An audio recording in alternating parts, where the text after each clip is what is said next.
Here we go, another repair. This one is the S9. So this S9 has an issue with the RCA port. So we're gonna take it apart and try to fix it. Got the mixer part, got everything loose. So now is when we pull this board. This is our board with RCAs. Okay, so I pulled this up on the microscope and you can see the RCAs are actually broken. Both of them. Look at that, there's a crack. So I believe that is our issue. I'm going to investigate both sides, but I really think that is our issue. Yep. Oh yeah, look at the other side. Really bad. So we're going to go ahead and solder all that back to normal, tight as possible, and test. This one of the pins actually badly broken, as you can see. So yeah, definitely got some damage. So also what I noticed is, look how both of these are bent. Look at that, very bent. So I was told by the client that this was actually a design that way, that they were slanted by design, but it doesn't seem to be the issue. It seems like it actually, look at that, it was actually bent and broken, because not by design, but because it got hit. So I need to desolder this and fix it, adjust it, and put both of them back. But I'm going to be pulling them out right now because that is definitely the issue. It got hit hard. They have been removed, and now I need to try to fix it. But you can see one of the pins bottom left there disappeared. Actually got sucked into my soldering. So I'm going to have to get in there and pull it out and solder it so we can try to make it happen. Otherwise, I would have to order brand new ones, but I'm not going to use brand new ones. We're just going to straighten out all those pins, fix it, and put it back. So I cleaned up all of that. It's nice and clean, ready to go. We just got to solder it back after we make it nice and straight.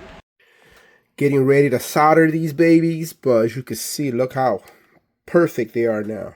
Nice and lined up. So we're going to go ahead and start soldering them.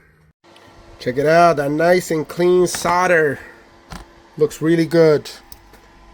So that's one side. Beautiful. Now we're going to move on to the other side right now. And that's it.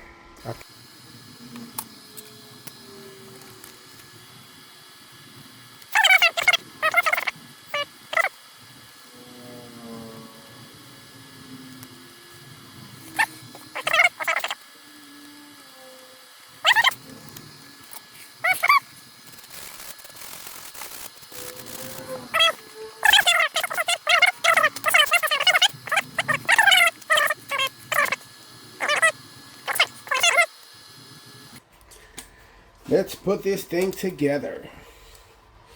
I'll try to be as quickly as possible. Just like that. And we gotta make sure it goes under. There we go. Under and then in. Nice and flush. And make sure it goes all the way in until the screws lines up. Yep, so we got a little bent on this too. There we go. Yep, I can see it right there, looks bent.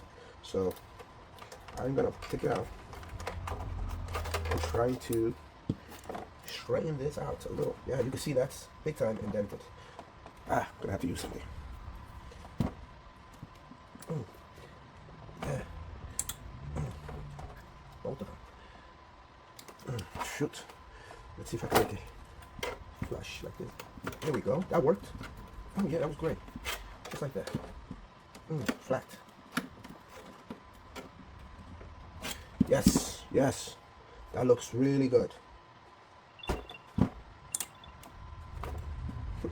Yeah, and this thing's got an air tag that keeps making sounds. Definitely pinging home. Okay, so now let's try this again. Let's see if we get it nice and flushed this time. And oh yes, look how it lines up perfectly.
Okay, right now we're getting ready for that test. I'm gonna open my laptop so we can put some tunes. And get Serato open. Got my continue our video. I didn't know this, but when I have left and right plugged here, so I wasn't getting sound from left or right because the XLR was only one XLR. So in order to get sound from left, you have to use the left XLR, or right, you have to use the right XLR. So literally you need two XLRs plugged at the same time, and that's how you get audio out. I did not know this for this type of input, but this is how it was designed. So yes, there's no issues. My repair is complete. I'm gonna go ahead and close this unit as being completed. I put the whole unit back together, and this time I'm using double XLR and using double RCA. So left and right coming out of the controller. Let's play. First speaker, perfect. Second speaker, perfect. So that's how we are able to test it and know that everything's 100% working. Thank you for watching. Like and subscribe. More videos helping you out.